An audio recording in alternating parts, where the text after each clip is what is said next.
Hola, mis estudiantes. It's Cinco de Mayo, May 5th. Happy Tuesday. Welcome to World Geography.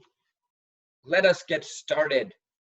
All right, here we go. Lesson. Know how to do this because I'm a tech whiz. Awesome, here it is. All right, so your focus question for today, we're going to wrap up South Africa today. We could spend the entire year in South Africa, but I want to move us towards Rwanda. We actually watched a film trailer called Hotel Rwanda way back when we were actually in school. So this is the last day that we're going to be focused on apartheid, and we're really looking at what was the impact of apartheid over time. Even though it's gone, how does it still continue to impact South Africa today? I have some announcements. I have a quick little mini lesson, and then I want to discuss today's workload, and that's it. So this should be a pretty quick lesson. Here we go. First of all, LP on the porch. He's so handsome. I love that dog. We have a Google Meet scheduled for today, guys. It's at 1 o'clock, and it is everybody. Today is not a game day. It is a day for questions. So if you have academic questions, you can ask. Otherwise, I don't know. I mean, we could just tune in and stare at each other too. That'd be fun? Question mark. Power School. I will seriously update Power School today. I know I told you guys I was going to do that yesterday, and I just never got around to it because I was busy correcting 6th grade work all day and not playing Nintendo Switch because I don't do that. Not a gamer, whatever. But I promise you today there will be some updates. I don't know how many, but there will be some updates to Power School today. Tomorrow's a big day. Tomorrow's a big day because it's Wednesday. No, it's not because it's Wednesday. It's because tomorrow there is a new Bob story that I've been working on for the past couple of days. It's connected to our study of Rwanda, which might sound weird, and colonialism, which might sound less weird.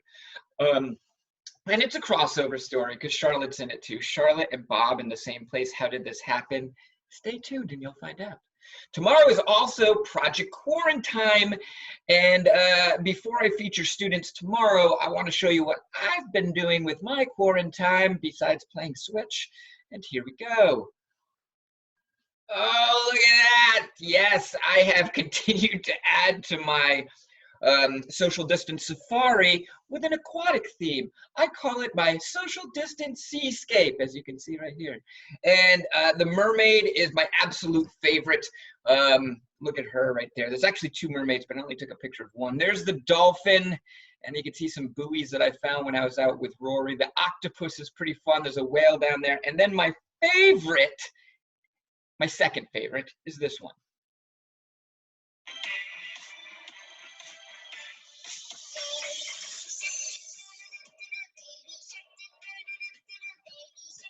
Now this song is going to be stuck in your head all day.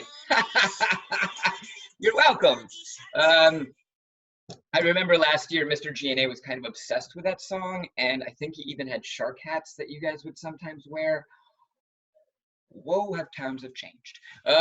Anyway, guys, let's get into today's quick mini lesson. I can't wait to see what you guys are doing for Project QuarenTIME. I hope it's something that involves baby sharks.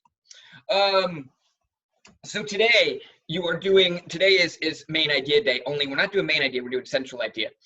Just as a quick reminder, the difference between central and main idea. Main idea is when we're just focused on a piece of a text, like a paragraph or maybe 2 paragraphs, a chapter. Central idea is when you look at the entire text, you look at all the little main ideas and you put them together, and then you get your central idea. So the idea, the work that you do, the thinking that you do is really similar, but there are some minor differences that I want to draw your attention to. The first is Goldilocks. You're probably familiar with the story of Goldilocks and the 3 bears.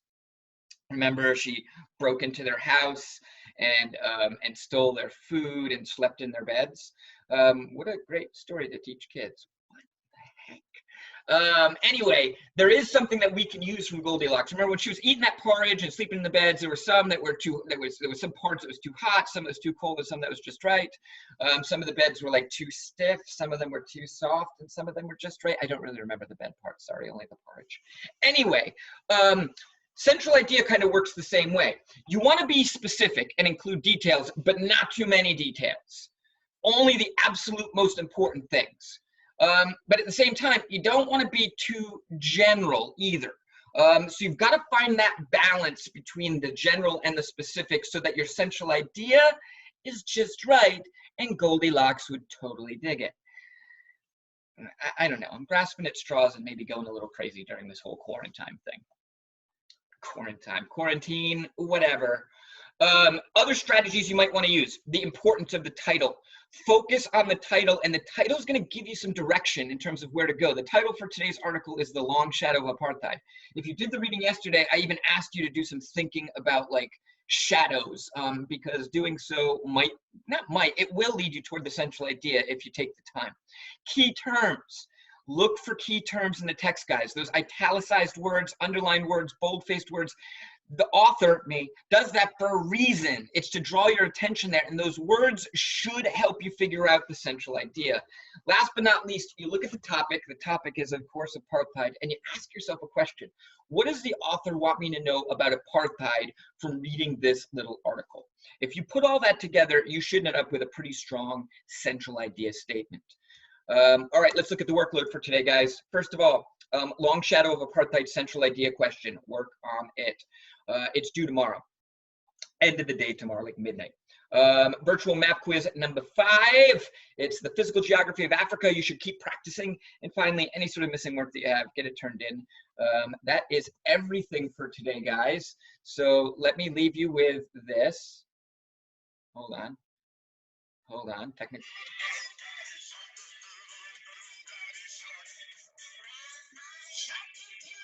This song was popular. I don't get it. I don't get it. Anyway, guys, happy Tuesday. I'll see some of you later at our Google Meet.